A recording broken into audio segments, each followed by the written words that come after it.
नमस्ते प्रणाम रौरा सबके बीच तिलक के बहुत ही सुंदर प्यारा सा गीत लेके आगुल बनी। रौरा सबके गीत अच्छा लगी तो लाइक कमेंट शेयर करम जा और बताइम जा कि ई गीत रौरा लोगन के कैसा लगल हा। खड़ी कौशल्या रानी तिलक निहारली, खड़ी कौशल्या रानी तिलक निहारली, ई तिलक राम जोग नाही जी, ई तिलक राम जोग नाही जी। ऐसन ऐसन बर्तन हम त चामारा के दिहनी, ऐसन ऐसन बर्तन हम त चामारा के दिहनी, बबुआ के नार के कटाई जी, खड़ी कौशल्या रानी तिलक निहारली, ई तिलक राम जोग नाही जी। ऐसन ऐसन सेटवा हम त नौआ के दिहनी, बबुआ के नोह के कटाई जी, बबुआ के नोह के कटाई जी।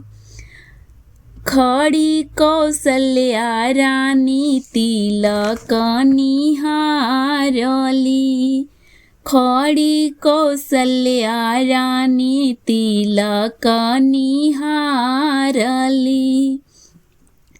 ई तिलक राम जोग नाही जी, ई तिलक राम जोग नाही जी।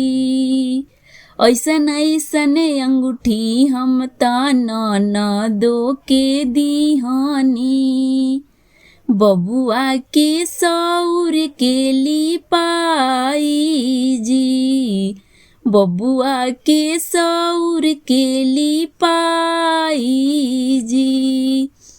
खड़ी कौशल्या रानी तिलक निहारली, ई तिलक राम जोग नाही जी, ई तिलक बाबू जोग नाही जी। खड़ी कौशल्या रानी तिलक निहारली, ई कपड़ा राम जोग नाही जी। ऐसन ऐसन कपड़ा हम त धोबिया के दिहनी, ऐसन ऐसन कपड़ा हम त धोबिया के दिहनी, बबुआ के छुतिका के धोआई जी, बबुआ के छुतिका के धोआई जी। खड़ी कौशल्या रानी तिलक निहारली,